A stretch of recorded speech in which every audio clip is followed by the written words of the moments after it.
Muy bien, vamos a la palabra del Señor esta noche. Yo quiero que me acompañen a Isaías capítulo 6, versículo 1 al versículo 8. Continuamos con nuestra serie Conocer a Dios. ¿Cuántos quieren conocer a Dios?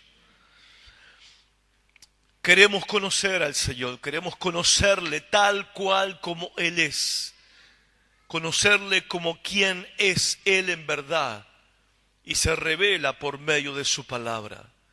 Y en esta serie que comenzamos el domingo pasado, Conocer a Dios, el tema que vamos a tratar esta noche es experimentando la presencia de Dios. Experimentando la presencia de Dios. Isaías capítulo 6, versículo 1 al versículo 8.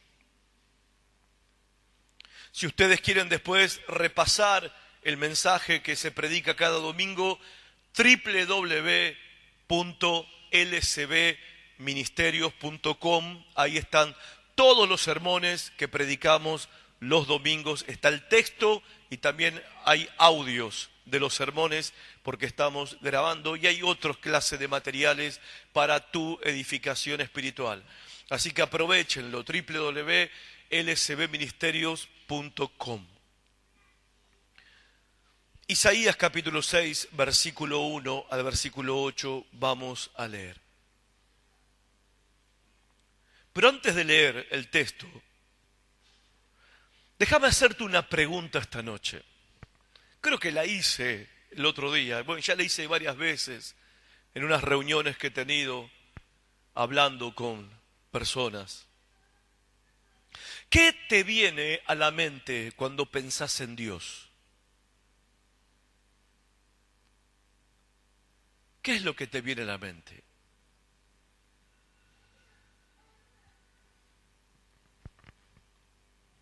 Se supone que nosotros pensamos en Dios.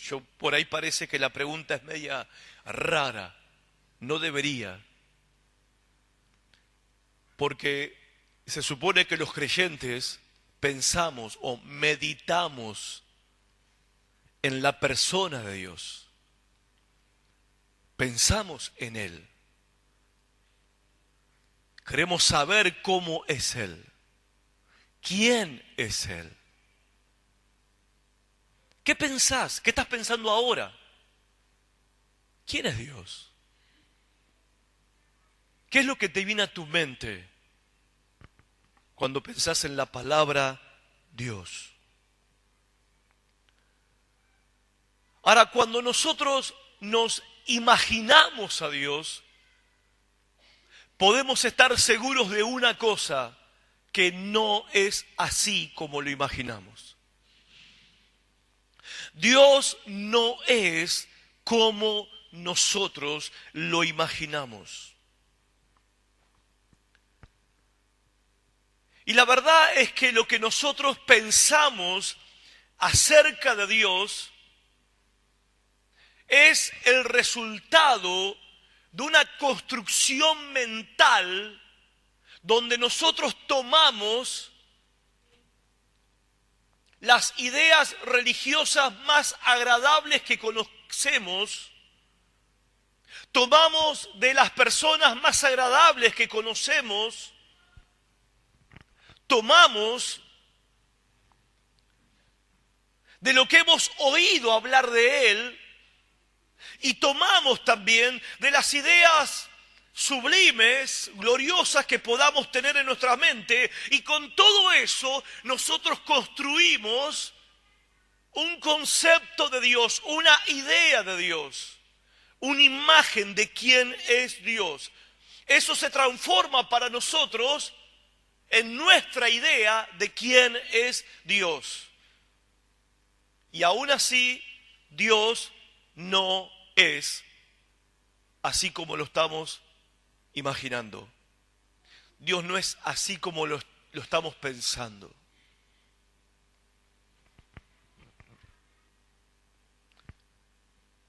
Para dar un ejemplo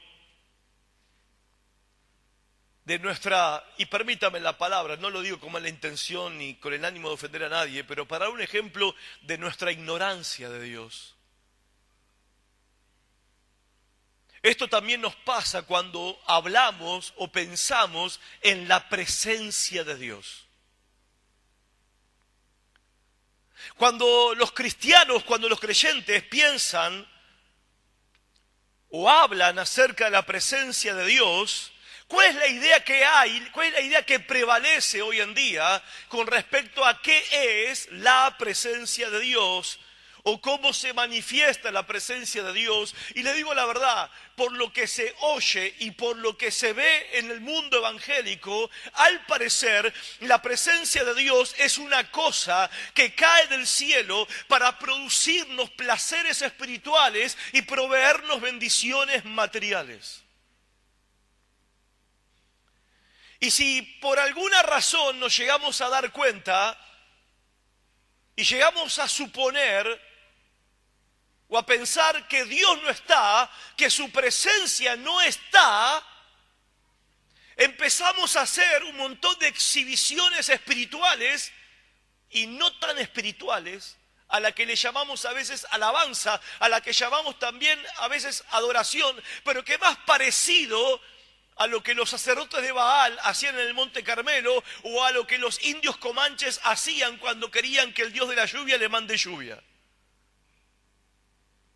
Entonces escuchamos o vemos como cosas como esta, hermanos, la presencia de Dios que no está, la presencia de Dios tiene que venir, la presencia de Dios tiene que bajar, y como si fuéramos, no sé, como dije recién, indios comanches, empezamos a hacer nuestros rituales, nuestros gestos, nuestros cantos, nuestros saltos, nuestros brincos y todas nuestras expresiones para lograr que caiga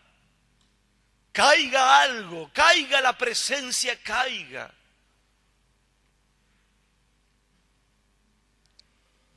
Y ahí estamos, dándole rosca al culto para que caiga la presencia, como si Dios fuera un Dios de la lluvia, que si no le saltamos, si no le bailamos, si no le gritamos, si no le llamamos la atención, no nos manda su presencia, no nos manda su bendición. Y la pregunta es, ¿Dios es esa clase de Dios? No. Dios no es esa clase de Dios. Lo que vamos a ver en esta noche, vamos a hacer como una especie de estudio de casos reales de hombres que experimentaron la presencia de Dios. No le voy a contar un testimonio de lo que me pasó a mí o de lo que le pasó a otro. No. Tenemos en la Biblia testimonios reales, testimonios vívidos, testimonios concretos y detallados de hombres que nos relatan y nos cuentan de su experiencia con o en la presencia de Dios. Hombres que experimentaron la presencia de Dios. Y por eso quiero que leamos Isaías capítulo 6. Dice el versículo 1. En el año que murió el rey Usías, vi yo al Señor. Vi yo al Señor sentado sobre un trono alto y sublime, y sus faldas llenaban el templo. Por encima de él había serafines, cada uno tenía 6 alas, con 2 cubrían sus rostros, con 2 cubrían sus pies y con 2 volaban. Y el uno al otro daba voces, gritaban, clamaban diciendo: Santo, Santo, Santo, Jehová de los ejércitos, toda la tierra está llena de su gloria. Y los quiciales de las puertas se estremecieron con la voz del que clamaba, y la casa se llenó de humo. Entonces dije: ay de mí que soy muerto, porque siendo hombre inmundo de labios y habitando en medio de pueblo que tiene labios inmundos, han visto mis ojos al Rey, Jehová de los ejércitos. Y voló hacia mí uno de los serafines, teniendo en su mano un carbón encendido, tomado del altar con unas tenazas, y tocando con él sobre mi boca, dijo: he aquí que esto tocó tus labios, y es quitada tu culpa, y es limpio tu pecado. Después oí la voz del Señor que decía: ¿a quién enviaré? ¿Y quién irá por nosotros? Entonces respondí yo: heme aquí, envíame a mí. Amén. Déjeme darle un poco de trasfondo histórico de este momento en la vida del profeta Isaías. Bueno, Isaías era un profeta y a él le tocó ejercer su ministerio profético en tiempos donde la nación de Judá estaba muy inestable, eran tiempos difíciles. Para la época en que Isaías era profeta, reinaba un rey que se llamaba Usías. Y este rey fue un rey que tuvo mucho éxito en su gestión de gobierno. Fue un rey que benefició mucho al pueblo y fue un rey que levantó mucho la estima del pueblo. Incluso llevó adelante muchas obras de construcción, mejorando la vida de los judíos allí en la nación de Judá. Era un hombre, era un líder que tenía cierta influencia sobre el pueblo que gobernaba. Era un hombre que tenía bondad, era un hombre que gobernaba con cierta excelencia. Durante 52 años él estuvo al mando en la autoridad, gobernando con éxito y trajo muchas bendiciones al pueblo. Pero la historia de este rey es triste porque termina mal. Porque ya siendo él un hombre anciano, se llena de orgullo por las grandes obras que había hecho. Se empieza a ver a sí mismo como alguien poderoso por sí mismo y toma la decisión un día de entrar al templo y ofrecer incienso delante de Dios, cosa que no le estaba permitido a los reyes, solamente a los sacerdotes. Pero él se sentía tan poderoso, tan autosuficiente, que él sacó afuera a los sacerdotes y dijo: yo no necesito intermediario, yo vengo y me presento delante de Dios porque yo sé quién soy. Y Dios lo castigó con una lepra terminal, murió leproso. Ahora, no solamente la historia de él es triste, sino que al momento que muere este rey, la nación se llenó de pánico. Porque comparado con los reyes que habían tenido, Usías había sido un gran rey. Y ahora ellos no sabían qué les deparaba el futuro. Ellos ahora no sabían quién se iba a levantar como rey o el próximo rey, cómo iba a ser. Y ellos no sabían qué iba a ser de su futuro ni de su destino. Había mucha incertidumbre, había mucho pánico, había mucho miedo, mucho temor de qué va a pasar ahora. Más que el reino del norte de Israel ya había sido llevado al cautiverio por el reino de Asiria. Entonces la gente, incluso Isaías, estaban muertos de miedo.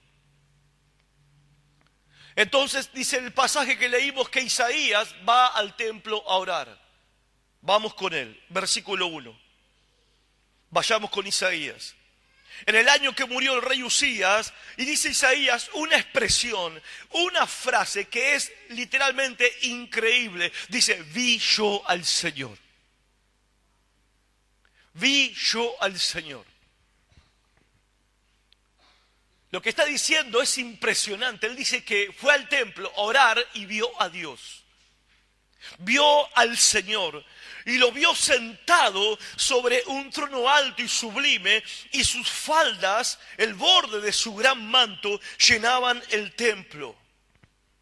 Ahora imaginen por un momento la situación. Isaías, como el resto del pueblo, estaban muertos de miedo porque estaban llenos de incertidumbre acerca de qué iba a ser su futuro ahora, qué iba a pasar con sus vidas, qué iba a ser de ellos en el mañana. Y de repente va al templo a orar, a buscar a Dios, y él ve al Señor, y lo ve al Señor no en una nube, sino que lo ve sentado en un trono alto y sublime, lo ve en una posición de de gobierno y de autoridad. Hermanos, qué buena noticia es saber que cuando todas las cosas en nuestras vidas pueden llegar a explotar en 1000 pedazos y el mundo debajo de nuestros pies se puede sacudir de un lado a otro, todavía nuestro Dios sigue gobernando. Todavía nuestro Dios está en control de todas las cosas. Se podrán morir los presidentes, se podrán morir los reyes, se irán unos y vendrán otros. Estaremos en crisis o en tiempos de prosperidad. Sea cual sea la situación que nos encontremos a nivel personal, a nivel familiar, y eso nos llene de preocupación, ansiedad, desesperación el corazón, tenemos que saber una cosa: Dios sigue estando en control. Dios está en gobierno de nuestras vidas. Como leímos hoy en el Salmo 104, si Dios cuida de la creación, ¿cómo no cuidará de nosotros también? Dijo Jesucristo a los discípulos: si el Padre cuida de los pájaros y si el Padre cuida de las flores, ¿cómo no va a cuidar de ustedes también, hombres de poca fe? Hermanos y hermanas, si todo se está sacudiendo en tu vida, tengo una buena noticia: Dios está en control, Dios está en su gobierno, Dios está en autoridad. Confía en Él, aunque sea el peor momento de tu vida, Dios está en control de todas las cosas. Y esta visión de Él es una visión de un Dios exaltado. Vi yo al Señor en un trono alto y sublime. Escuchen, la necesidad más grande de todo aquel que se dice que es creyente, la necesidad más grande de todo creyente, la necesidad más grande que tiene la iglesia de hoy en día es tener una visión alta y sublime de quién es Dios. La iglesia ha perdido esta visión de un Dios alto, majestuoso y sublime, sentado en su trono, santo, perfecto y digno de temor y de suprema alabanza. Yo creo que la iglesia, cada uno de nosotros, tenemos que tener una visión como la que tuvo Isaías. Recuperar ese concepto de Dios alto y sublime. La iglesia tiene que recuperar esa idea de Dios, de un Dios glorioso, alto y sublime, majestuoso, santo.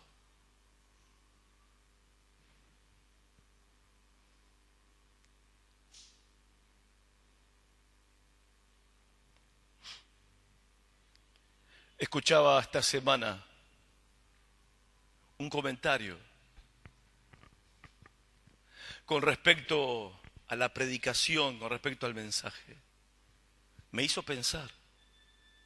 Agradezco a Dios por los comentarios que me llegan con respecto a mis predicaciones y a mis mensajes. En este caso parecía una crítica, a mí me pareció un elogio, me pareció un piropo espiritual. Porque pastor se dice que sus mensajes, sus predicaciones, ponen la vara muy alta, pastor. La vara muy alta, pastor. Usted pone la vara muy alta.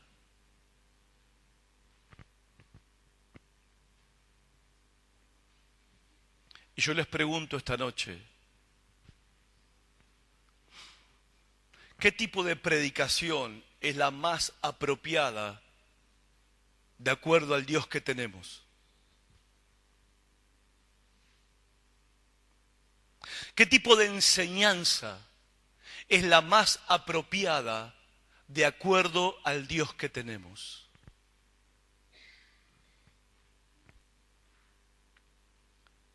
me dan a entender que el Dios que tienen algunos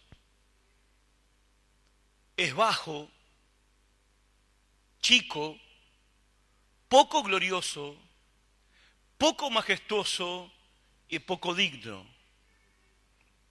Entonces queremos escuchar una predicación no tan majestuosa, no tan sublime, ni de vara muy alta. Queremos escuchar de un Dios a nuestro nivel, de un Dios de nuestra estatura, con nuestra cara, con nuestros defectos, con nuestras debilidades. Un Dios como nosotros. Bueno, hay de eso, ¿eh?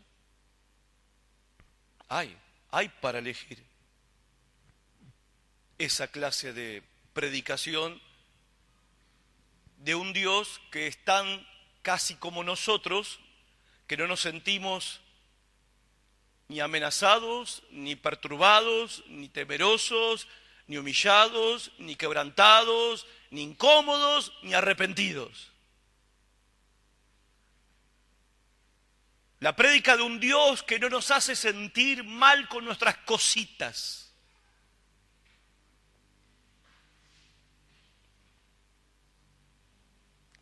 Y cuando escuché ese comentario, verdad, lo tomé como un piropo para mí. Aunque no creo, de verdad, no creo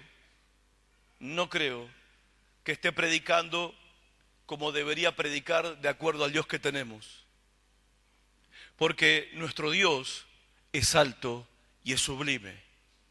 ¿Cómo entonces podemos predicar o enseñar un evangelio y predicar un mensaje y enseñar un mensaje que sea menos de lo que es el Dios que nosotros supuestamente adoramos?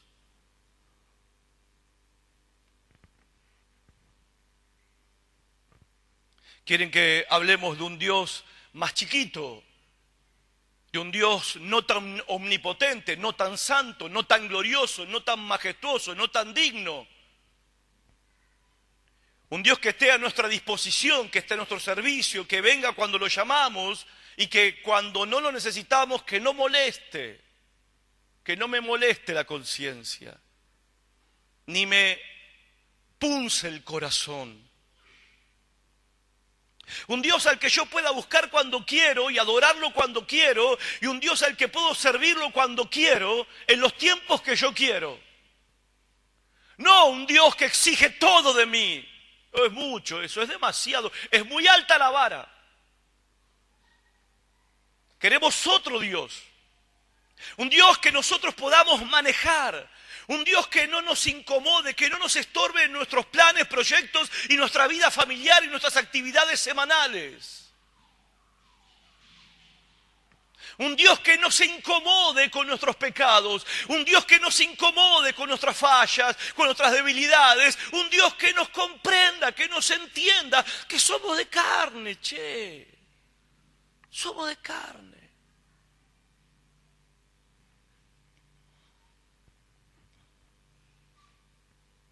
Hoy, más que nunca, necesitamos recuperar un alto concepto de quién es Dios. Porque déjeme decir una cosa. Mientras todo está tranqui en nuestras vidas, nos queda cómodo un Dios mediano de nuestra estatura, parecido a nosotros. Pero cuando te venga la crisis, pero cuando te vengan las pruebas, pero cuando te vengan los problemas, cuando el diablo venga y te ataque, vas a querer un Dios todopoderoso, alto y sublime. Cuando te sientas perdido en tus pecados, vas a querer un Dios poderoso, alto y sublime, que es todo poder, todo amor y todo misericordia. Todo, no un poco, todo.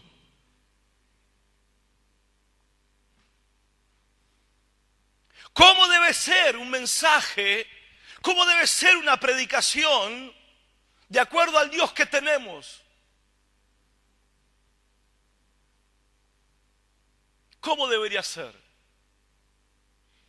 Y si Dios es un Dios que está sentado en su trono, alto y sublime, es lógico que su palabra sea ¿qué? Alta y sublime. Y me dirás, pero pastor, pero nadie puede llegar ahí. ¡Exacto! Exacto, y ese es el punto, y eso es lo que quisiera que todos podamos entender, que nadie puede llegar ahí. Y cuando te des cuenta que no podés llegar a lo que Dios te demanda, que no podés llegar a lo que Dios exige, te des cuenta que solamente hay un lugar donde podés alcanzar misericordia, y ese lugar es Jesucristo. Ese lugar es Cristo, porque mientras yo tengo un Dios de mi estatura, mientras yo tengo un Dios como yo, un Dios macanudazo, un Dios genio de la lámpara, un Dios que no me incomoda ni me molesta mucho, bueno, entonces con este Dios yo puedo tener una relación. Pero hermanos, cuando uno se da cuenta que quién es Dios en verdad, cuando conocemos a Dios en verdad, cuando nos sacamos de nuestra mente nuestras ideas equivocadas y conceptos equivocados de quién es Dios, y nos damos cuenta que la vara está más alta de lo que jamás nadie va a poder alcanzar, entonces vamos a poder decir: Señor, ¿qué haremos? ¿Qué puedo hacer entonces? Y golpearemos nuestro pecho y diríamos: Señor, Señor, Señor, sé propicio a mí porque soy un pecador. Y entonces descubriríamos la maravilla de Jesucristo. Descubriríamos la gloria de Cristo. Descubriríamos la majestuosidad, la belleza y la hermosura y lo valioso que es Cristo para nosotros. Porque solamente en Cristo podemos ser aceptables delante de Dios. Isaías se encontró con esta visión, y nosotros necesitamos recuperar esta visión de un Dios alto, de un Dios sublime, de un Dios glorioso. En el versículo 2 dice que por encima de él, de Dios, había serafines. Cada uno tenía 6 alas, con 2 cubrían sus rostros, con 2 cubrían sus pies y con 2 volaban. ¿Qué es un serafín? Los serafines son un grupo de ángeles diferentes a los querubines y a los otros ángeles, diferente a los arcángeles. Son ángeles aguerridos, son guardianes, son la guardia imperial de Dios. Ellos son los soldados guerreros de Dios que custodian la santidad de Dios. Y ellos tienen 6 alas y vuelan, se mantienen volando en el mismo lugar, como una especie de helicóptero. Vuelan en el mismo lugar. Pero después tienen 4 alas más y con 2 se cubren el rostro. Se tienen que cubrir el rostro y también se tienen que cubrir los pies. ¿Por qué se cubren el rostro? Porque nadie puede mirar a Dios, ni siquiera esos seres angelicales que son perfectos y que son santos no pueden soportar el fulgor de la gloria de Dios. Como Dios le dijo a Moisés, cuando Moisés le dijo: Señor, muéstrame tu gloria. Y Dios le dijo a Moisés: Moisés, nadie puede verme y seguir vivo. El que me vea será destruido. Entonces estos ángeles que tienen instinto de supervivencia se tapan el rostro porque ni ellos pueden ver a Dios. Y después se cubren los pies. ¿Por qué se cubren los pies? Como pasó en Éxodo capítulo 3, lo mencioné el domingo pasado, cuando Moisés iba en el desierto pastoreando ovejas de su suegro. Por el camino donde pasaba siempre, vio a lo lejos una zarza, un arbusto que se estaba prendiendo fuego. Normal, en el desierto se prenden fuego los arbustos, pero el tema era que este arbusto se prendía fuego y no se consumía. Y Moisés se quedó mirando: ¿qué cosa rara es esta? Le llamó tanto la atención lo que veía que él se acercó a la zarza, cuando de repente desde el mismo fuego Dios le habló y le dijo a Moisés: sácate los zapatos porque donde estás parado es tierra santa. Y Moisés enseguida se sacó las sandalias, se sacó el calzado de sus pies, sobre un terreno, sobre un piso, sobre el que él pisaba todos los días, un terreno común y corriente. Ahora era un suelo santo, era una tierra santa, por el solo hecho de que Dios estaba ahí. Porque cuando Dios está en un lugar, Él todo lo santifica. Todo lo santifica. Entonces estos ángeles no pueden aterrizar. Estos ángeles tienen que volar, no pueden aterrizar sus pies en ningún momento en la presencia de Dios, ante la gloria de Dios. Pero lo más increíble es lo que estos serafines dicen. En el versículo 3 dice: y el uno al otro gritaban, daban voces diciendo: Santo, Santo, Santo, Jehová de los ejércitos, toda la tierra está llena de su gloria. Ahora, ¿puedes imaginarte estos serafines volando, volando y volando y volando sobre el trono de Dios, sobre Dios mismo, y eternamente, eternamente, en este mismo instante, están haciendo lo que dice Isaías que estaban haciendo en ese momento, y que por la eternidad lo estaban haciendo, y por la eternidad lo seguirán haciendo, diciendo que Santo, Santo, Santo? ¿Podemos imaginarnos? No, no podemos. No podemos. Nuestra mente no lo comprende, nuestra mente no lo entiende, no entra en nuestra mente algo así. No podemos entender, no podemos comprender. ¿Por qué? Porque nosotros no entendemos ni comprendemos la dignidad y la santidad de Dios. ¿Por qué ellos gritaban como gritaban y no gritaban otra cosa? Santo, Santo, Santo. Porque ellos que están conociendo la santidad de Dios. Ahora, ¿por qué Santo, Santo, Santo? ¿Por qué no decían poder, poder, poder? ¿Por qué no decían amor, amor, amor? ¿Por qué no decían misericordia, misericordia, misericordia? Justicia, justicia, justicia. ¿Saben? De todos los atributos que Dios tiene, el único atributo que en la Biblia se repite 3 veces es santo. En ningún lugar de la Biblia dice Dios es amor, amor, amor. Dios es justo, justo, justo. Dios es paciente, paciente, paciente. En ningún lugar de la Biblia se repite 3 veces un atributo de Dios. Pero el único lugar en la Biblia el único atributo de Dios que se repite en la Biblia 3 veces es este atributo: santo, santo, santo. Porque Dios, por encima de todas las cosas, Él es ¿qué? Santo. Santo. La Biblia dice que Él es santo, santo, santo. El énfasis de 3 veces santo significa prioridad absoluta. Cuando hablamos de Dios, cuando pensamos en Dios, la prioridad es hablar y pensar en un Dios que es ¿qué? Santo, santo.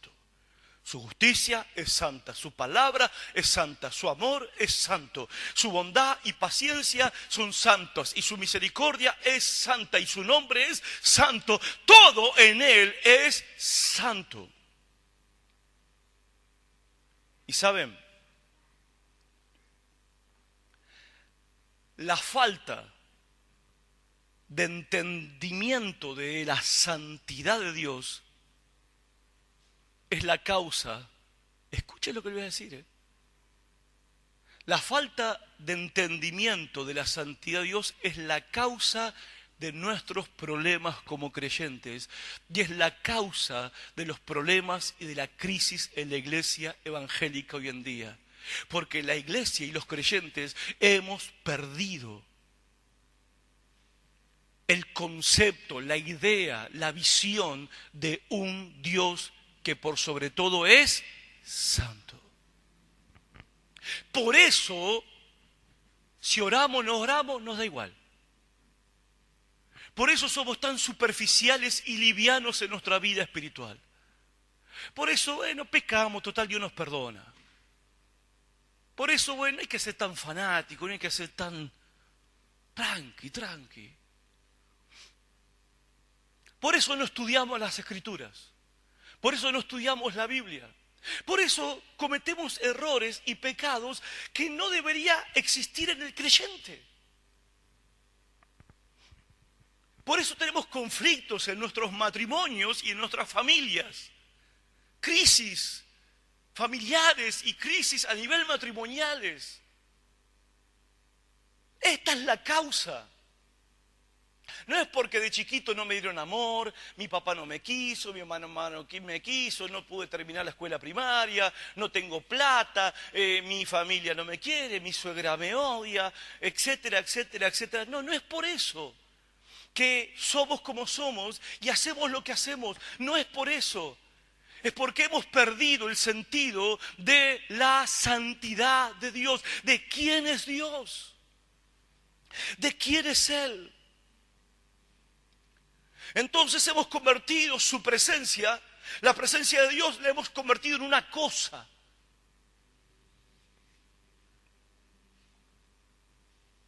Y cuando viene esa cosa, nos sentimos felices, nos sentimos contentos porque vino esa cosa que cayó del cielo y sentimos muchas cosquillas sobrenaturales.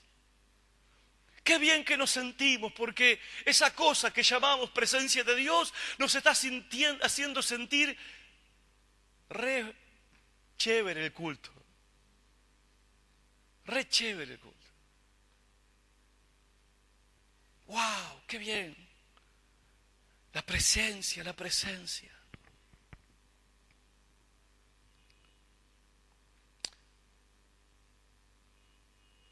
Si nosotros decimos, a veces, bueno, hace mucho que nosotros no hacemos eso, pero esa cosa de esas frases hechas que tenemos los evangélicos. Hermanos, Dios está acá, ¿no? 2 o 3 están reunidos en mi nombre, dijo el Señor, yo estaré ahí.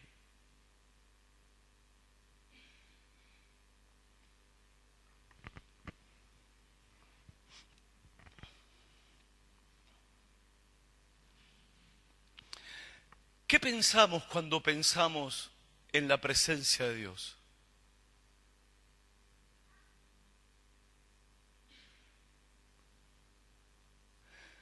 Yo oro al Señor para que Él, su presencia, esté y se manifieste en medio nuestro y obre. Pero me estuvo el Señor ajustando algunas ideas en la cabeza, como diciendo, ¿vos estás seguro de lo que estás pidiendo? Y sí, o no.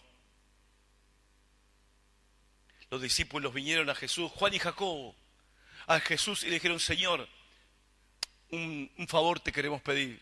Cuando vos estés reinando, ¿puede ser que yo me siente a tu derecha y mi hermano a tu izquierda? Entonces el Señor Jesús lo miró a Jacobo y a Juan y le dijo, muchachos, ustedes no saben lo que están pidiendo. ¿No nos puede pasar también a nosotros que no sabemos no digo que está mal lo que estamos pidiendo. No está mal que lo pidamos.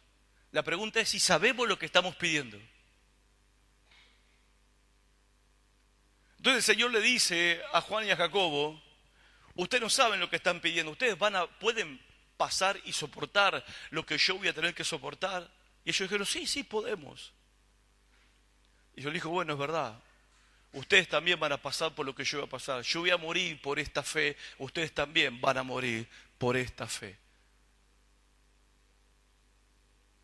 Va a haber un precio, va a haber un costo, pero aún así deseamos la presencia de Dios. Le dijeron al Señor, Señor, enséñanos a orar. Bueno, ¿quieren orar? Ustedes oren así, lo dije el domingo pasado. Padre nuestro que estás en los cielos, oren así. Lo primero que tienen que pedir, pidan que el nombre de Dios sea ¿qué? Santificado. Entonces, cuando ustedes santifiquen al Padre y traten el nombre del Padre, lo traten como santo, entonces vendrá el reino y se hará su voluntad en la tierra como en el cielo. Pero lo primero, traten el nombre de Dios como lo que es santo. Santo. Versículo 4. Vemos la escena, los quiciales de las puertas, escuchen, los quiciales de las puertas se estremecieron. las puertas del templo empezaron a temblar, se desató un terremoto. Pero con el terremoto dice que la casa de Dios se llenó de humo, parecía como una especie de explosión de un volcán.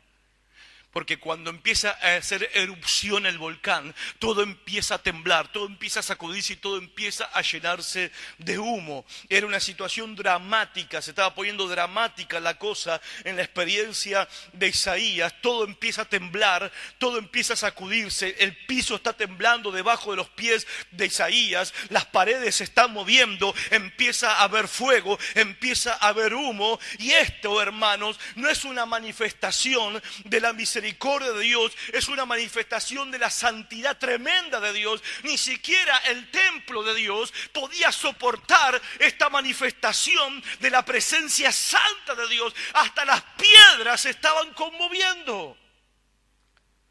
Como pasó en el monte Sinaí, ¿se acuerdan? Cuando Dios le dijo a Moisés, preparaba el pueblo y mañana vengan que yo les voy a hablar desde el monte.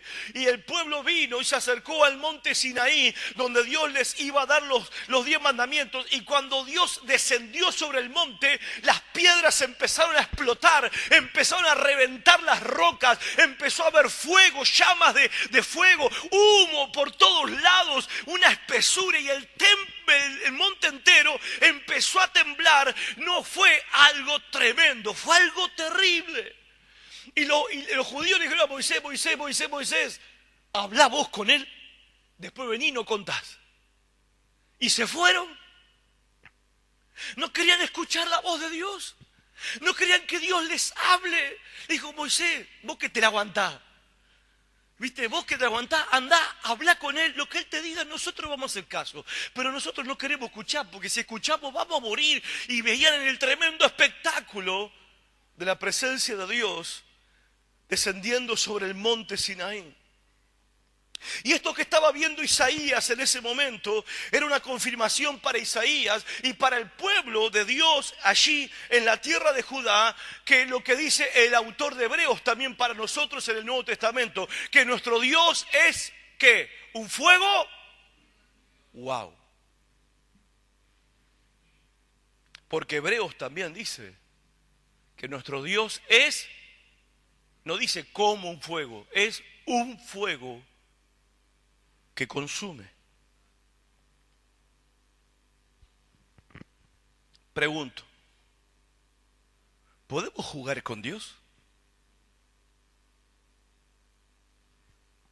¿Podemos jugar con nuestras almas siendo quien es Dios?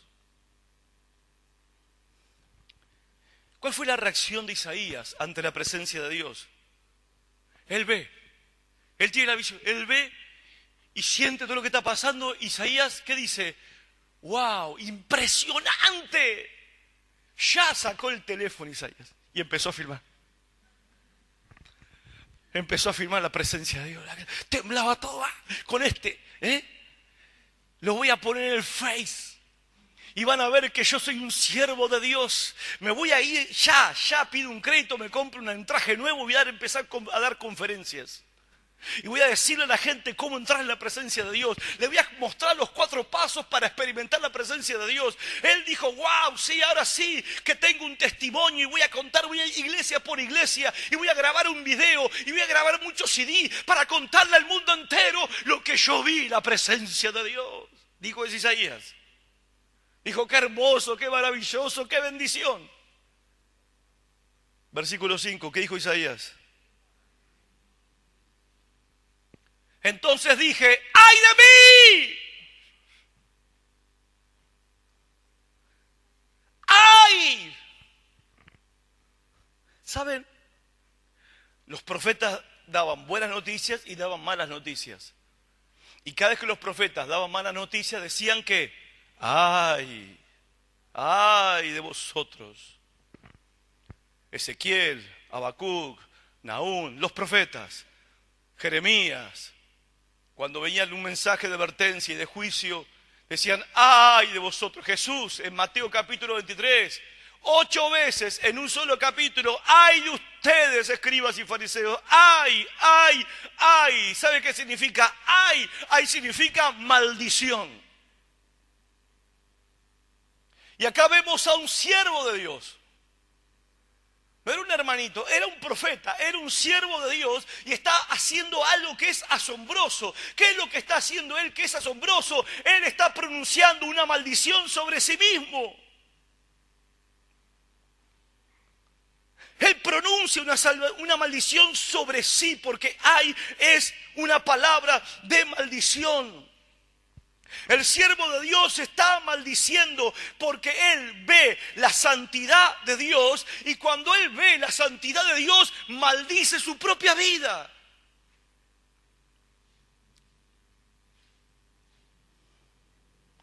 Él, cuando vio a Dios, no pudo ver su bondad, no pudo ver su virtud. Él vio a Dios y lo único que pudo ver fue su propia maldad. Y después dice, ay de mí, que soy ¿qué? Muerto. Versículo 5, que soy ¿qué? ¿Sabe qué significa soy muerto? Estoy perdido, dice Isaías.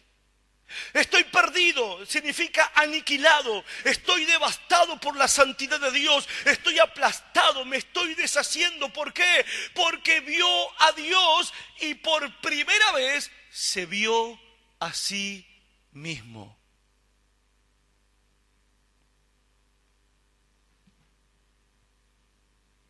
Él vio la santidad de Dios y por primera vez vio su alma.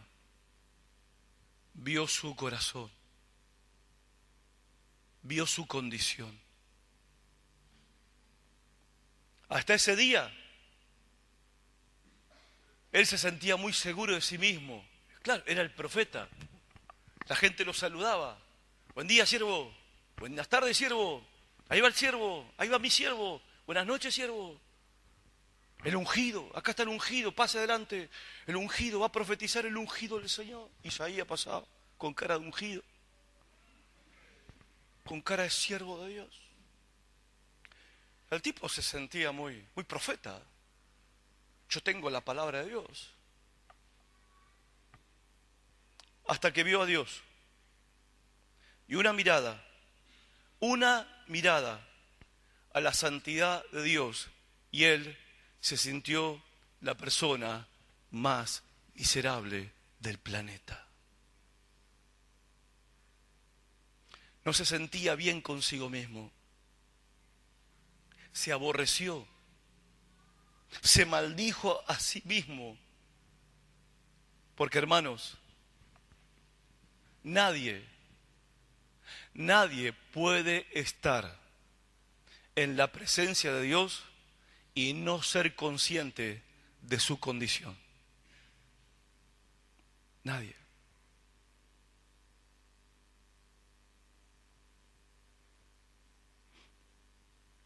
Una experiencia con la presencia de Dios es reveladora de quién es Dios y de quién soy yo.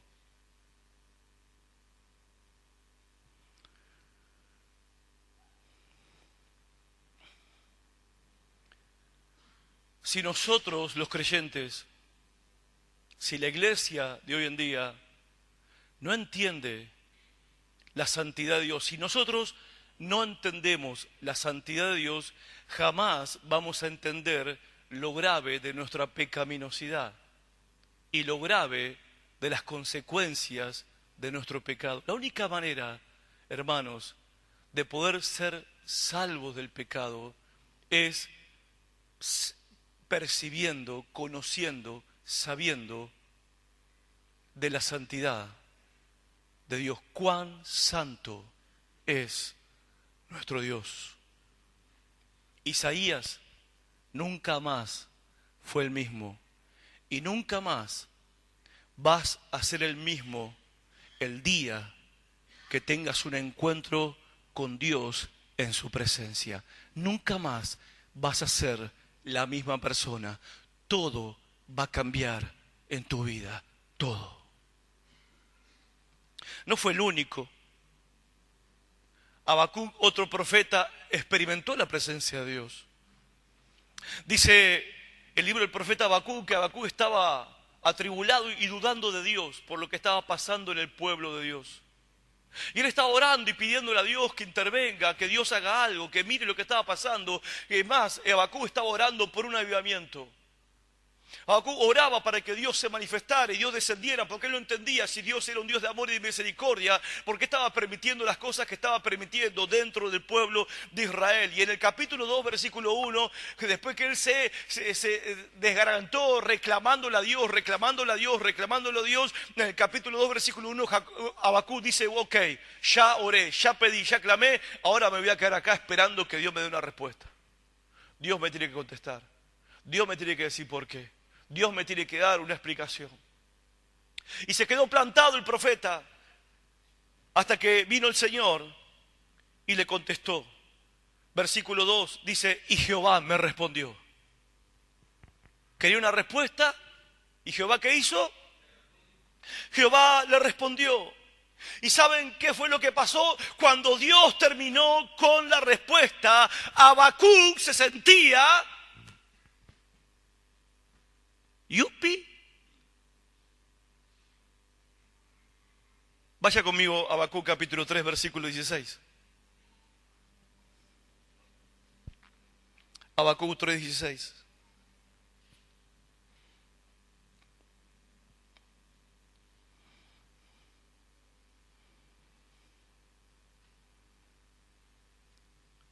Habacuc quería una respuesta y vino Dios y le dio una respuesta. Y después de toda la respuesta que Dios le dio, todo el capítulo 2 y parte del capítulo 3, para que lo leas en tu casa, ¿cómo fue la reacción de Habacuc cuando él escucha a Dios? Dice el capítulo 3, versículo 16, dice, oí. ¿Dice oí tu Biblia? Dice, oí. ¿A quién? ¿A quién había oído? A Dios. Oí a Dios y se conmovieron mis entrañas a la voz. Temblaron mis labios. Pudrición entró en mis huesos y dentro de mí me estremecí. En otras palabras, Habacuc se desmoronó. Habacuc empezó a temblar en la presencia de Dios. ¿Cuándo fue la última vez que temblaste ante la presencia de Dios? ¿Cuándo fue la última vez que te temblaron los labios porque escuchaste la voz de Dios? Él dice, cuando oí la voz de Dios, fui sacudido de arriba abajo.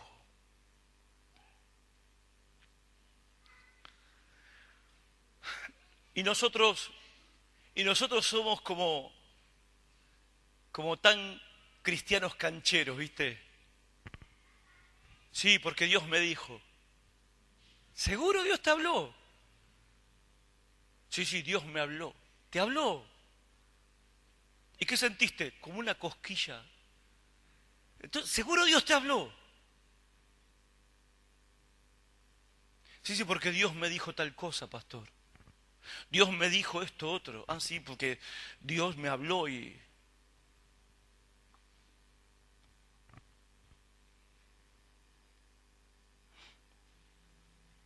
¡Qué presencia! ¡Qué presencia! Oh, o sea, ¡qué pastor! ¡Qué presencia! ¡Qué presencia!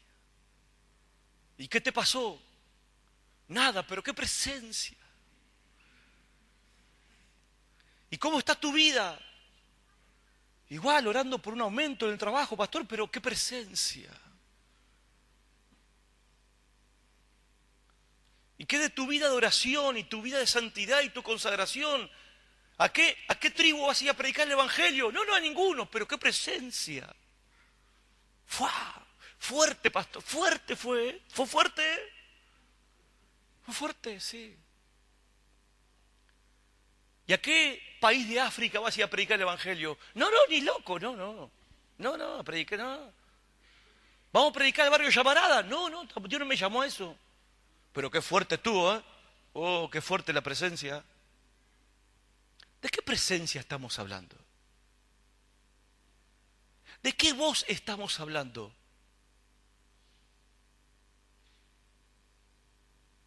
A mí me parece que esa presencia que no cambia a nadie, que no santifica a nadie, que no transforma a nadie, es una presencia, pero no es de Dios.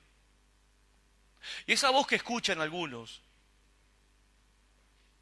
que le habla, pero que no les cambia nada en su vida, no cambia nada en su relación matrimonial, no cambia nada en la relación con sus hijos, no cambia nada en la relación con sus padres, no es su mejor estudiante en la escuela, no es su mejor trabajador en el laburo, no hay ningún cambio.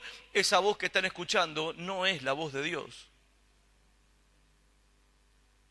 Están pasando, hermanos, no cosas raras, cosas malas en la iglesia.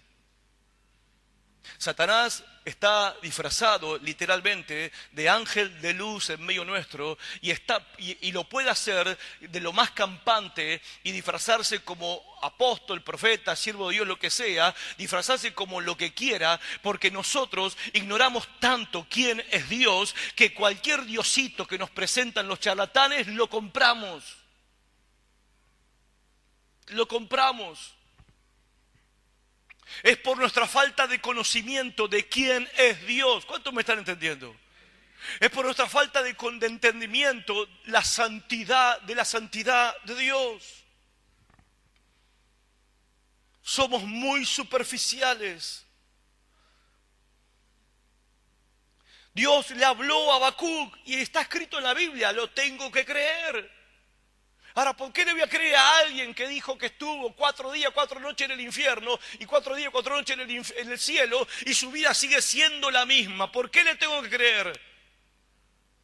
¿Por qué le tengo que creer a alguien que viene y dice que va a bajar la presencia y lo único que hace es voltear a la gente para que la gente se levante y siga viviendo su vida como vivía antes? ¿Por qué le tengo que creer que es la presencia de Dios? ¿Por qué le tengo que creer que es un mensajero de Dios cuando vemos en mi Biblia que la presencia de Dios cuando venía y la voz de Dios cuando hablaba, las personas nunca más eran las mismas? Y no solamente en la Biblia, en los históricos avivamientos de la iglesia, a lo largo de 2000 años de historia, cuando Dios desataba avivamientos sobre la iglesia, pasaban las mismas cosas que contaba Isaías y que contó Habacuc. Lo mismo pasaba. Las mismas cosas ellos experimentaban. Y ahí vos te puedes dar cuenta cuando algo es de Dios o no es de Dios. Si yo digo que siento la presencia, si yo digo que me habló el Señor y lo único que hago es sentirme más orgulloso porque a mí me habló y a vos no te habló, de que yo me creo más ungido porque yo volteo más gente que vos, porque yo predico más gente que vos, gano más gente que vos, entonces ¿de qué presencia, de qué voz estamos hablando? Estos hombres escucharon la voz de Dios, estos hombres experimentaron la presencia de Dios y se levantaron y sacudieron naciones.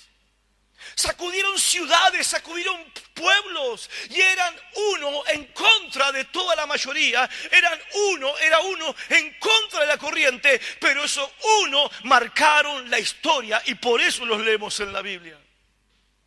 Por eso están ahí. Ahora, Habacuc no fue el único que acompañó a Isaías en esto, Job fue otro. Job también fue un hombre que experimentó la presencia de Dios. Ustedes saben los males que sufrió Job, las pruebas terribles de Job. Y en el capítulo 38 Job llega a un punto de decir, bueno, basta, Señor, yo ya no entiendo por qué me pasa esto. Yo no encuentro ninguna clase de pecado en mi vida. Yo no he pecado, no hice nada malo, soy un tipo macanudo, soy perfecto, soy una buena persona, soy un buen vecino. Dios, ¿qué está pasando? ¿Por qué estos amigos que vinieron a visitarme no me dan ninguna respuesta? Yo quiero que vos me des una respuesta. Y se plantó Job, quería una respuesta. ¿Qué hizo Dios? Le respondió. Entonces, versículo 1 dice, entonces respondió Jehová a Job desde un torbellino.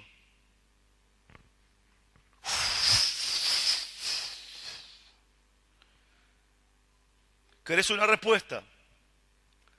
Acá viene. Y Dios le habló a Job. ¿Y saben qué pasó? Job recibió la más dura reprensión que en la historia una persona jamás ha recibido. Dios le dice a Job, ¿quién es este que oscurece el consejo con palabras sin sabiduría? ¿Qué ignorante está delante de mí? Vos me preguntás a mí, yo te voy a preguntar a vos. Yo te preguntaré y tú me responderás. Dice, ¿dónde estabas cuando yo fundé la tierra? ¿Querías que te hable? Vamos a hablar. ¿Dónde estabas vos cuando yo hice el mundo? Hacémelo saber si sos tan inteligente. ¿Quién ordenó las medidas del planeta Tierra? ¿Sabés quién? ¿Quién extendió sobre la tierra el cordel y la midió? ¿Vos sabés sobre qué fundamento está apoyada la tierra? ¿Quién fue el que encerró con puertas el mar? ¿Dónde estabas cuando yo hice todo eso? ¿Dónde estabas? Y vos podés hacer eso. Si no podés hacerlo, Job, mejor guarda silencio. Vaya conmigo a Job 42. ¿Cómo reaccionó Job a la presencia de Dios? ¿Cómo reaccionó Job cuando oyó la voz de Dios? Job 42, versículo 1.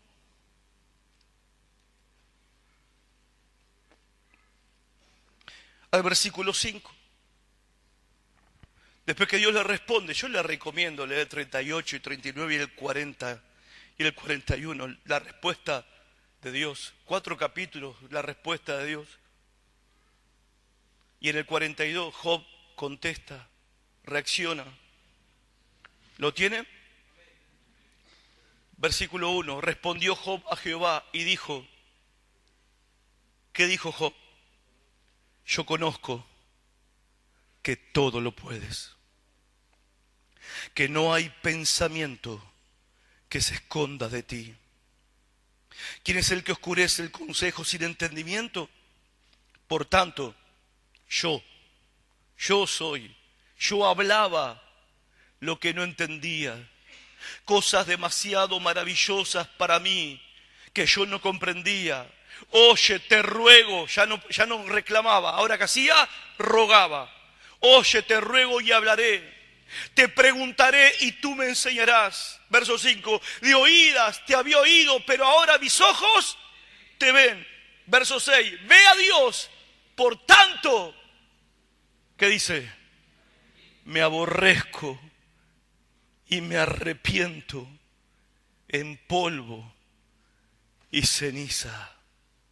Nadie viene ante la santidad de Dios sin ser quebrantado. Nadie viene ante la presencia de Dios y sigue siendo la misma persona. En Lucas capítulo 8, Jesús calma la tempestad.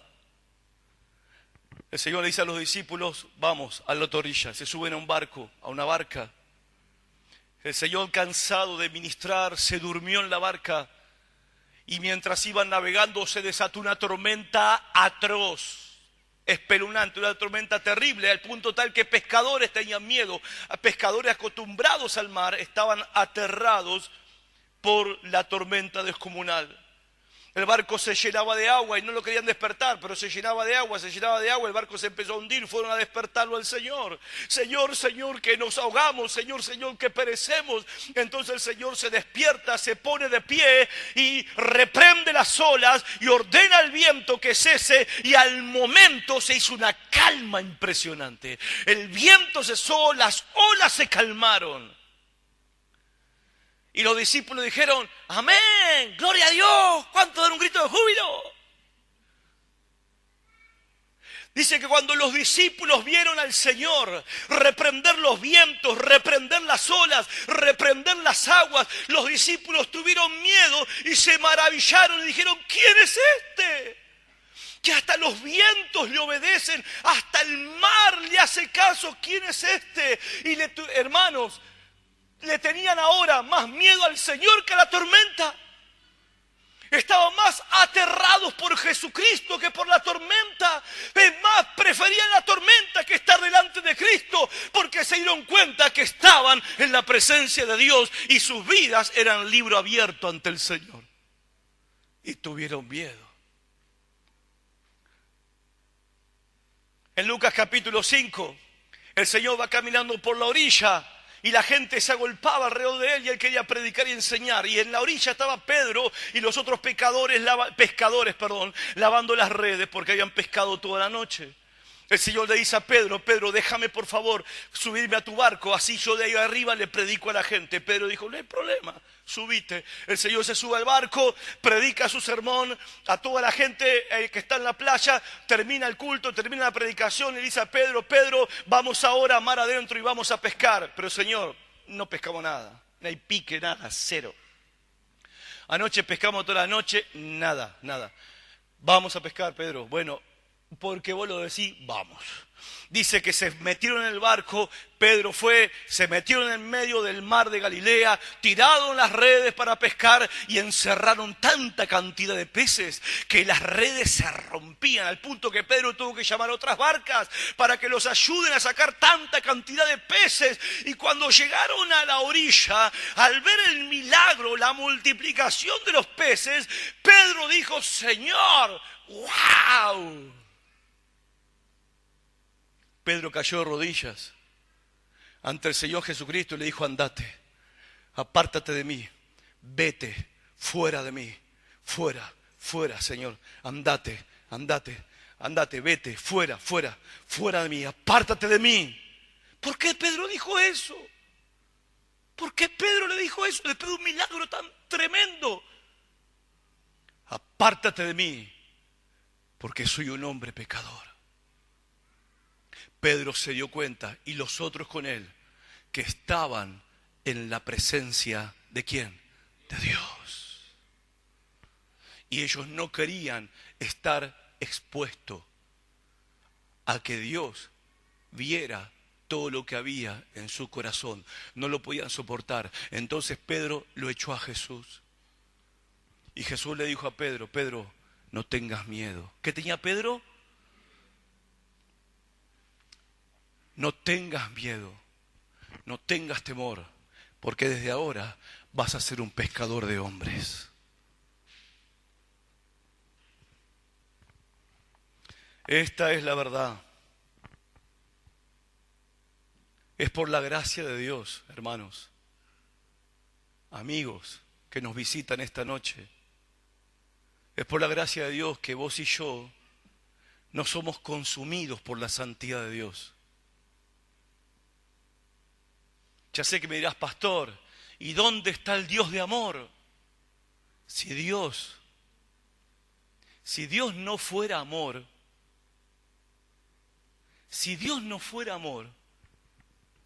un pecado de uno y sería el final de todo. ¿Ustedes no toman conciencia de lo que Dios está soportando todos los días? Si Dios no fuera amor, la evidencia de que estamos vivos y que este planeta todavía existe y que los pecadores están vivos y respiran, la evidencia de eso es que Dios es amor. Estás vivo, Dios te ama. Estamos vivos es porque Dios es amor. Porque su santidad demanda castigo al pecado, demanda castigo. Pero en su amor, Él es paciente para con nosotros, dijo el apóstol Pedro, porque Él está esperando que nos arrepintamos. Que Él nos está esperando que procedamos al arrepentimiento. Todos queremos, ya sé que todos queremos otra clase de Dios. Un Dios que no sea amenazante, pero ese no es el Dios de la Biblia. Y sabe una cosa, es sano tener un temor piadoso en el corazón, porque eso te libra de pecar contra Dios.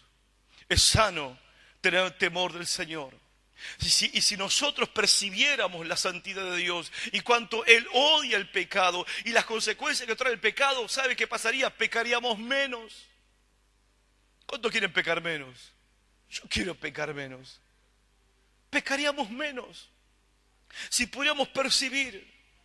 Y todas estas personas de las que nosotros acabamos de leer, Isaías, Habacuc, Job, los apóstoles, los discípulos, todas estas personas en la presencia de Dios tuvieron ¿qué?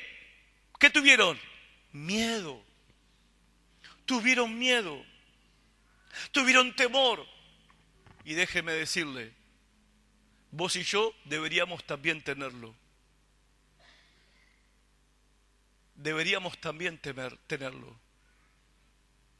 Porque nosotros los creyentes, la iglesia, tiene que recuperar el temor de Dios. Yo no dudo un instante que Dios me ama, por eso estoy hablando acá. No merezco hablar a nadie. Y si estoy hablándole a ustedes es puro amor y gracia de Dios. Pero tenemos que recuperar el temor del Señor en nuestras vidas, porque donde al Señor se lo honra, donde al Señor se lo teme, donde al Señor se lo respeta, el Señor se manifiesta. El Señor desciende, el Señor viene con su poder y hace su voluntad. Y es lo que le estamos pidiendo al Señor en este tiempo. Pero tenemos que recuperar un alto concepto de quién es Dios. La vara tiene que estar tan alta como tan alto es Dios. Es Dios. Para que nunca nos olvidemos quiénes somos y de cuánto lo necesitamos. Miro la vara y digo, no, imposible. Pero gracias por Jesucristo, nuestro Señor, que por su sangre puedo entrar a la presencia de Dios. Gloria a Dios. Pero pastor, ese Dios no vende, ¿viste? Ese Dios no vende. El mundo cristiano dice, bueno, pero a la gente no le gusta ese Dios, pastor. Así que es un problema.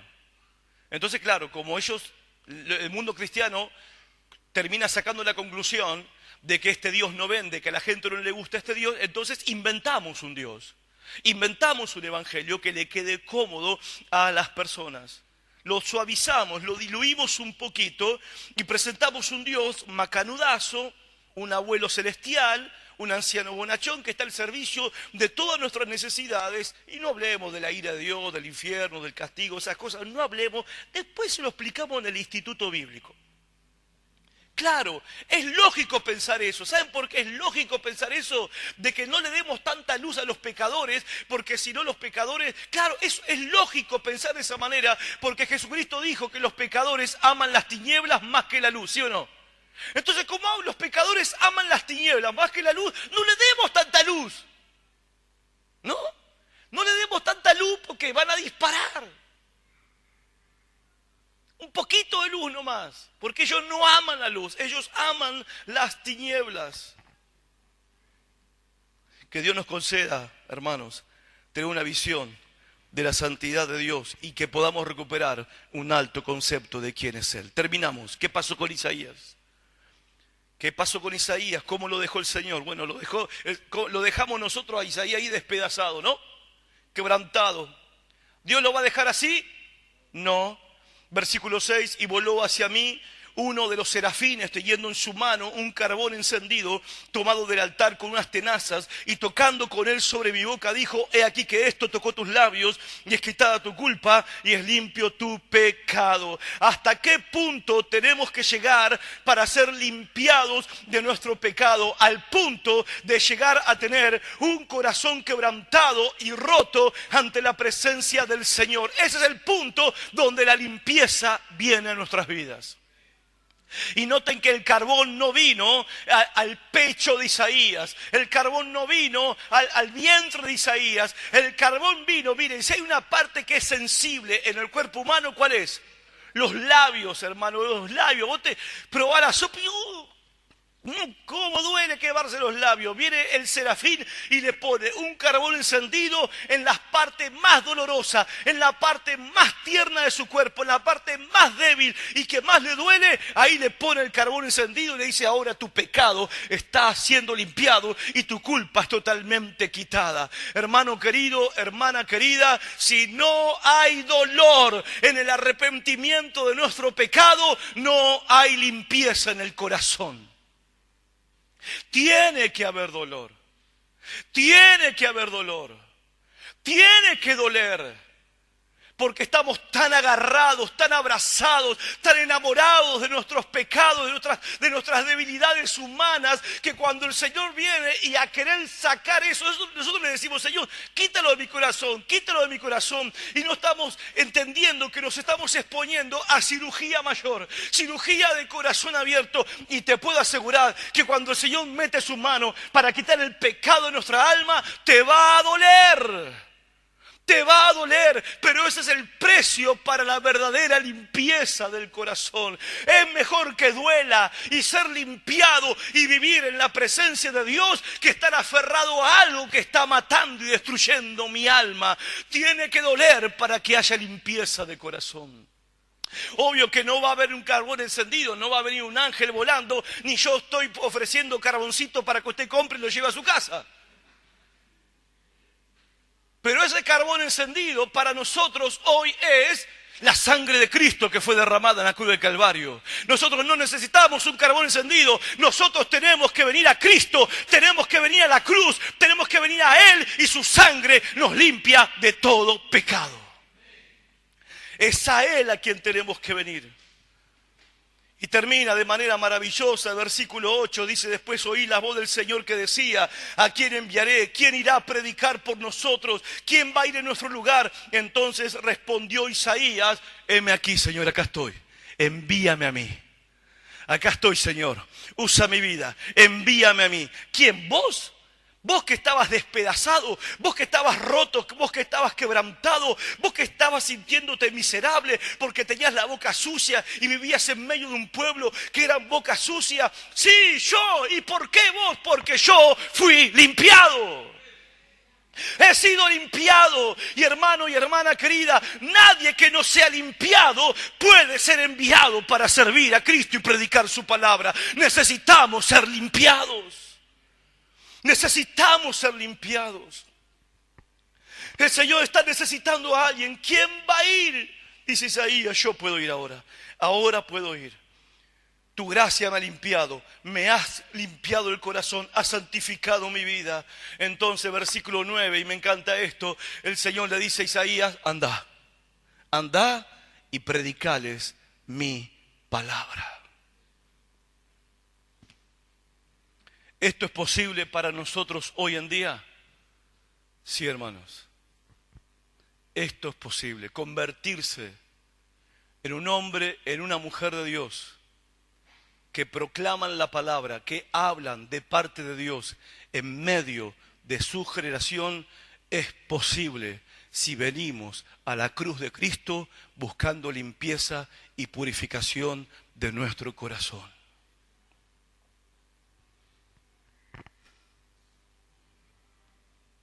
No hay carbones encendidos. Hay algo más poderoso que un carbón: la cruz de Cristo y la fe en su sangre. Saben, nosotros no podríamos estar en la presencia de Dios a menos que la sangre de Cristo no haya sido derramada por nosotros, y fue derramada en aquella cruz. Y por eso podemos estar en la presencia de Dios, gracias a su sangre. Su sangre nos toca, su sangre nos lava, su sangre nos hace puros. Por eso Cristo murió en la cruz.